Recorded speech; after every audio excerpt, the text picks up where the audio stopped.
Hello everyone, welcome back to my channel. I hope कि आप सब लोग अच्छे होंगे, अच्छी स्टोरीज जो है वो सुन रहे होंगे और मुझे ये बता रहे होंगे।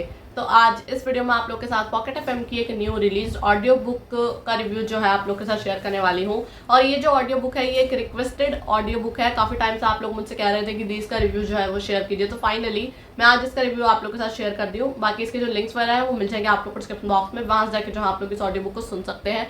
और इसकी नॉवल अवेलेबल थी क्योंकि मैंने इसकी नॉवल को ही पढ़ा था, और ऑडियो बुक को तो मैंने अब देखा है और अभी आई है, लेकिन इसकी नॉवल मैंने पहले ही रीड कर ली थी। आई डोंट नो कि मैंने उसका रिव्यू शूट किया था या नहीं किया था, क्योंकि मुझे तो ऐसा लग रहा है मैंने उसका रिव्यू शूट किया था, लेकिन मुझे वो अपलोड्स में जो है वो मिली नहीं, और ये नाम भी उससे मैच नहीं हो रहा है। नॉवल का नाम कुछ और था, ठीक है। तो अब क्या किया जा सकता है, अब जो है यही है। बाकी अगर इसके नॉवल का लिंक मुझे मिल जाएगा तो मैं वो भी आप लोगों को डिस्क्रिप्शन बॉक्स में प्रोवाइड कर दूंगी। आप लोग अगर उसे पढ़ना चाहते हैं तो पढ़ सकते हैं, या फिर आप लोग ऑडियो बुक को सुन सकते हैं। तो पहले मैं आप लोगों के साथ इसके डेज जो है ना वो शेयर कर देती हूँ। बाकी लिंक्स वगैरह मैंने आप लोग को बता दिया कि डिस्क्रिप्शन बॉक्स में आप लोगों को मिल जाएंगे। तो ये जो ऑडियो बुक है उसका नाम है don't trap me mister billionaire. इसकी जो ऑथर है उनका नाम है आव्या। 4.5 इसकी रेटिंग है, और इसके अभी तक 22 एपिसोड्स जो है वो अपलोड हुए हैं। और इसके जो मेन कैरेक्टर्स हैं उनका नाम है त्रिशा, और दूसरी तरफ हमारे जो हीरो हैं उनका नाम मैं आप लोगों को बता देती हूँ। एक मिनट, सॉरी, मैं उसका नाम जो है वो मेंशन करना भूल गई, लेकिन मैं यहाँ पर लिख दूंगी, आप लोग देख लीजिएगा तब, ठीक है। तो इसके इंट्रोडक्शन में बताया गया है कि सिंघानिया परिवार को जब पता चला कि त्रिशा उनकी असली जायज़ बेटी नहीं है, बल्कि त्रिशा की दोस्त रीमा उनकी बायोलॉजिकल बेटी है, तो उन्होंने उसी वक्त त्रिशा को अपने घर से बाहर निकाल दिया। जब त्रिशा बिल्कुल अकेली हो गई थी तो अचानक से उसे एक रिपोर्ट मिली जिसमें उसे पता चला कि उसको ब्रेन ट्यूमर है और उसके पास अब केवल 3 महीने ही बचे हैं। सदमे में आकर त्रिशा एक क्लब में जाकर ड्रिंक कर लेती है और शहर के सबसे रिच एंड डेविल कहे जाने वाले अभिमन्यु रायजादा के साथ रात बिता लेती हैं। कुछ महीने बाद त्रिशा को पता चलता है कि वो प्रेग्नेंट है। क्या करेगी त्रिशा अब इस बच्चे का, जबकि उसे पता है कि वो कुछ महीनों के बाद जो है वो मरने वाली है। अब आप लोगों को हमारे हीरो का नाम पता चल गया, अभिमन्यु रायजादा, ठीक है। ओके, तो वापस से अब हम आते हैं इंट्रोडक्शन से। आप लोगों को चीज़ें जो है वो क्लियर हो गई होंगी कि हुआ क्या है ना।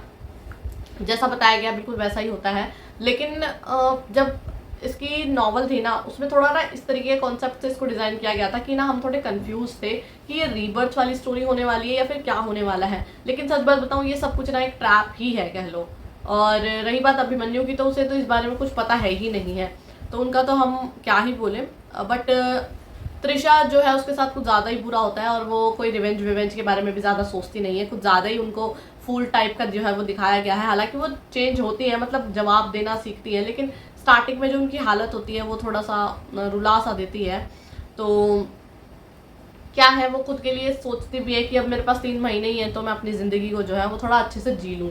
और जब उन्हें प्रेगनेंसी के बारे में पता चलता है तो वो सोचती है कि यार क्या कैसे होंगी ना चीज़ें, बट वो सोचती है कि शायद कुछ हो जाए, मिरेकल हो जाए, या फिर ये कह लो कि कुछ चीज़ें जो हैं वो सही हो जाए।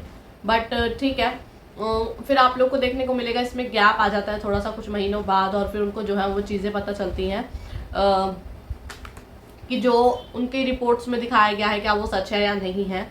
इसके ज़्यादा एपिसोड्स अभी अपलोड हुए नहीं है, तो मैं पूरी डिटेल तो आप लोग के साथ शेयर नहीं कर सकती कि बेसिकली कहानी में प्रॉपरली हुआ क्या है, ठीक है। क्योंकि अगर मैंने आप लोग के साथ पूरी कहानी शेयर कर दी, क्योंकि जो नॉवल है ना उसको तो मैंने ज़्यादा पढ़ा है, मुझे पता है कि आगे स्टोरी में जो है वो प्रॉपरली क्या हुआ है, लेकिन ऑडियो बुक में इतना ज़्यादा अभी इसके एपिसोड्स अपलोड नहीं हुए हैं। और अगर मैंने पहले स्टोरी जो है वो खोल दी तो इसका कोई मतलब नहीं रह जाएगा आप लोग के सुनने का, ठीक है। तो इन चीज़ों की वजह से ना थोड़ी कंफ्यूजन क्रिएट करती है ये स्टोरी कि यार कहानी में होगा क्या, क्या 3 महीने वाला सच है, अभिमन्यु का क्या इतना इम्पोर्टेंट रोल है, बच्चे का क्या होगा। फिर जो इनके बीच में गैप आ जाता है, मतलब ये कह लो कि दिखाया जाता है कुछ ईयर्स को या फिर मंथ को स्किप करने के बाद, तो वो क्या होता है, क्या होगा जब ये दोनों आपस में टकराएंगे, या फिर कैसी होंगी इन दोनों के बीच में चीज़ें।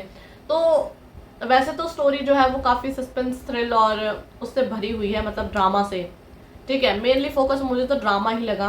रोमांस का वही है, जब आगे आगे स्टोरी बढ़ती है तो थोड़ा बहुत और तड़का जो है वो ऐड हो जाता है, लेकिन प्रॉपरली फोकस जो है वो मेन ड्रामा पर ही है मेरे अकॉर्डिंग, ठीक है। और दूसरी चीज़ ये है कि जिस तरीके की वो थी हमारी हीरोइन वीक, फिर उसके बाद वो धीरे धीरे स्ट्रांग होती हैं, खुद को कैपेबल बनाती हैं, फिर वो रिवेंज के बारे में भी सोचती हैं क्योंकि उन्हें दिख गया कि भाई कौन अपना कौन पराया। जो उनके पेरेंट्स ने उनके साथ अचानक से चीज़ें की, उनके सामने सच्चाई आने के बाद वो बहुत नेगेटिव थी, उसका उनके ऊपर क्या इम्पैक्ट पड़ता है, वो उनसे किस तरीके से रिवेंज लेती हैं और उनके सामने और कौन से सीक्रेट्स हैं जो कि खुलकर आते हैं या फिर और कोई मिस्ट्री है उनको लेकर, वो चीज़ें भी आप लोगों को इसमें जो है वो देखने को मिलेगी। ठीक है, बाकी लव वाला एंगल तो होगा ही होगा, और इससे ज़्यादा तो मैं आप लोगों को इसके बारे में और बताऊँ ही क्या, बस इससे ज़्यादा मैं आप लोगों को इसके बारे में कुछ कह नहीं रही। बट टैक्स की बात करें तो वो तो मैंने आप लोग को कुछ चीज़ें बताई दी, बट मेन फोकस जो है वो ड्रामा पर, फैमिली ड्रामा, इमोशनल चीज़ें, थोड़ा सा मेंटल स्ट्रेस, ये सारी चीज़ें, और romance, mystery, suspense, thrill, royal lifestyle की थोड़ी सी कमी है। बस इससे ज़्यादा तो मैं और क्या बोलूँ इस स्टोरी को लेकर, और कुछ नहीं कह रही। इच्छा आप लोग की है, वैसे एक बार जाके सुनने में कोई प्रॉब्लम नहीं है, बट कुछ इस तरीके के कॉन्सेप्ट हमने पहले भी सुने और पढ़े हैं, तो कुछ एज सच इतना ज़्यादा डिफरेंट भी नहीं है, क्योंकि रिवेंज वाला फैक्टर आ जाता है तो कुछ बदलता नहीं है, बस वही है, थोड़ा सा अपने आप को स्ट्रांग और कैपेबल जो है वो बना लिया जाता है। साथ ही साथ हमें किसका सपोर्ट मिलता है, यानी कोई लड़का हमारी लाइफ में एंट्री लेता है जो कि हमें फाइनेंशियली और मेंटली भी सपोर्ट करता है और इमोशनली भी, समझ रहे हो आप लोग चीज़ों को। तो बस उसी तरीके की ये कहानी है। बाकी लिंक मिल जाएगा आप लोग को डिस्क्रिप्शन बॉक्स में, वहाँ से जाके जो है इस कहानी को आप लोग सुन सकते हैं। और दूसरी चीज़ ये कि कहानी को आप लोग को इमेजिनेशन तक रखना है, कुछ पॉजिटिव हो तो डेफिनेटली आप लोग उसको एडमायर कर सकते हैं। तो आई होप कि आप लोग को मेरी वीडियो और मेरी रिव्यू जो स्टोरी को लेकर पसंद आया होगा। तो अगर आप लोग मेरी वीडियो पसंद आती है तो वीडियो को लाइक करना, चैनल को सब्सक्राइब करना बिल्कुल भी ना भूलेगा। बाकी आप लोग अपने ओपिनियंस इस स्टोरी को लेकर मेरे साथ कमेंट बॉक्स में जरूर शेयर कीजिएगा। बाकी जब तक नेक्स्ट वीडियो आती है तब तक के लिए बाय एंड टेक केयर।